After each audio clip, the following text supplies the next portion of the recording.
What's up, you guys? Welcome back to another video. My name is Jai, and we are new. Welcome.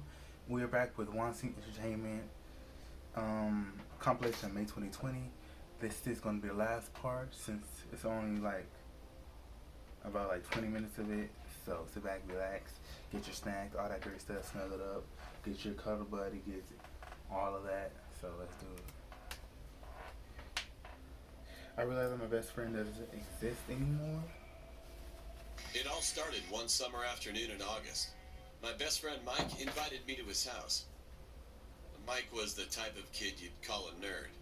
He always got good grades, wore glasses, had freckles, and believed in things like dragons and magic. One of Mike's favorite things to do was performing magic for me. Every time I'd come over, he'd perform magic. But this magic trick, though, would be the one that I'd never forget. Bravo.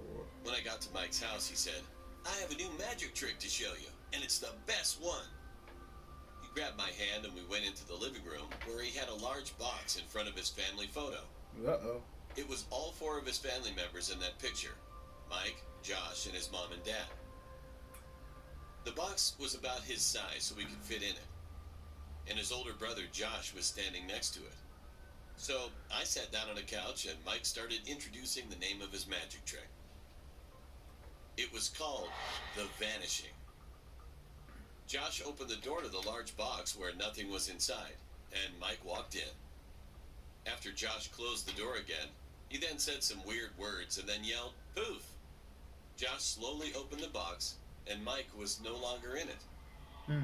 However, I was in the 7th grade, so I was smart enough to know that under the box was a trap door so he could climb down out of it. So I looked down at the bottom of the box, but to my surprise, nothing was there. No door, no secret, no Mike. Just at that moment, my mom called and said that I need to come home right now. I said bye to Josh, grabbed my backpack, and yelled, "Nice trick, Mike. Gotta go." Everything was fine, just until the next day. The next day, Mike didn't invite me, but I thought of going to his house again. I ran up to his house, stood in front of the door, and rang the doorbell 3 times. His dad came out and said, "Oh, hello. Nice to meet you." He acted like that he'd never seen me before. It was weird, but I asked, "Good afternoon, sir. Is Mike home?" Then I could see his confused face, and he answered, "Mike? Who was Mike?" I felt stupid at that moment, as if I had come to the wrong I'll be like, "You're house. playing a trick on me, right?" I then quickly asked, "Your son Mike, you have 2 sons." During explaining the situation, I felt irritated, so I pushed him to the side to get into the living room. Dang, bro. "Josh," I said, pointing to the photo, and then my eyes widened. Mike wasn't in the photo. I was pointing to nothing, which would have been where Mike should be standing in that picture. I panicked, and I couldn't believe what was going on here. I then said, "You're your son, Mike. He has good grades, and he's good at magic." Oh, the box. I thought that everyone was playing a prank with me or something, but he looked extremely confused and even terrified. He looked at me as if I was some kind of lunatic. He called us. So I ran upstairs to check the box, and I opened the door thinking that I must be dreaming. The room was full of bookshelves and beanbags, all in a circle. It was just a cozy reading room. I was horrified. I kept saying, "No, it can't be," over and over. That moment, Josh came in the room. I thought, this is the last chance. I quickly took out my phone thinking that I could remind Mike to them by showing selfies that I took with Mike before. However, just when I did, he was in none of the pictures. The one where I gave him a hug, where we went to the other friend's birthday party and took a picture with the clown, nothing was there. Another alternate It was like reality. he never even existed before. That's And I felt that moment was like a nightmare. To this day, there is literally no one who remembers Mike in my town. I still can't believe what happened to Mike, but I definitely believe that Mike is real. And he must be somewhere. Thought he was got him rather than. My name is Kyla. This story is about a piano That was in my elementary school. When I was a kid, my friends and I used to record random videos in my school's basement. Most of the time, the basement's lights were off because hardly anyone went there. And the reason was that that place was scary and sometimes smelled really bad. The basement was completely dark. We slowly walked in the basement with our phone lights on. I was nervous, but my friends were already walking ahead of me, so I just followed them. We were a group of 5, so I felt like I shouldn't be I would scared be in the middle, since not I in the was with back, them. or not in the My front. friend Michael was in the front since he was the bravest and also the one recording on his phone. I was in the very back and holding onto my friend Kate's shirt. There was a room just beside the basement's wall, and inside of it was a grand piano. Nothing else, only the piano. We went inside that room first. We were all quiet, and you could only hear our heavy breathing as we walked through the basement. Yeah, right there in the middle. But we didn't hear anything. Red shirt person is. And then, out of nowhere, Michael said, "Boring." It took us around 3 minutes to reach the end of the basement. Michael put his phone back in his pocket, and we all started walking back in the long basement. We finally returned to the main gate of our school and sat on a bench. Everyone was focused on Michael as he pulled out his phone and started playing the recording. It was quiet at first, and then all that could be heard were our whispers as we tried to figure out whether or not we should continue with the recording. And then all of our eyes widened when we heard a sound coming from what seemed like just beside the basement. We couldn't believe what we just heard, so we paused the video, rewinded it, and played it again. The sound came from the grand piano. It was playing a creepy song, and at that moment, Michael almost dropped his phone. We were all shocked and scared. We didn't say anything for a while. I'm 100% positive that we didn't hear that piano playing as we walked through the basement.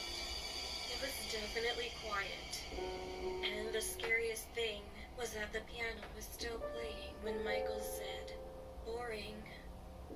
The recording was around 3 minutes long, and when the recording was done playing, we were all speechless. This was many years ago, but to this day I still don't have an explanation for what happened. Maybe someone went to that room and played it, but if so, why couldn't we hear it while we were walking through the basement?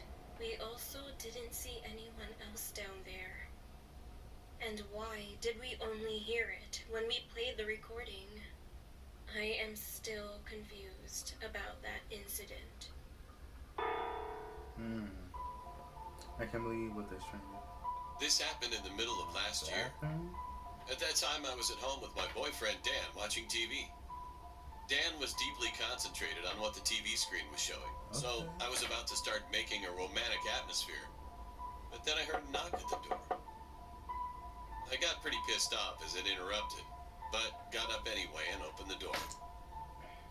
We lived with one of our friends, so at the moment, I thought it would be my friend. But to my surprise, it was a man around the same age as me. He looked a little bit tired and was forcing a smile on his face. He was all sweating, and his eyes were red as if from crying. But it wasn't my business to ask. "Oh, hello," the stranger said with a wide smile, taking his hand out for me to shake. "Hi," I said, looking at his hand and back at him. "Can I use your bathroom, please?" he asked, still having this huge smile plastered on his face. Before I could say anything, though, Dan came behind me and told the guy that, indeed, he could use the bathroom. Excuse me. The man went in there, and Dan and I just went back to the couch and waited for him. Then I heard some sounds like water pouring in the bathtub. After 10 minutes, I slowly started to get curious as he didn't come out yet. I told Dan that I should check on him, but he told me to wait a little bit more. Pleading God's name. So I just waited. You know, I'm about And to 20 minutes later, take his he life didn't come out. in the restroom. There was just silence in the bathroom. After 30 minutes, well, Dan decided that he'd check the bathroom. However, having a bad feeling, I went along with him just to be sure that nothing happened to him. Hey, is everything all right? I knocked at the door at the bathroom, but there was no response. I repeated the actions, but this time I knocked louder and yelled. Dan told me to wait a little longer, but I refused. I pressed on the handle of the door, expecting it to be locked, but to my surprise, it wasn't. I couldn't believe what I saw in front of He me. did it. To my horror, there was blood splattered on the floor everywhere, and the bathtub was filled up with a red liquid, as well with a lifeless body in it. The smell of blood filled the bathroom, and I wondered how I couldn't smell that outside.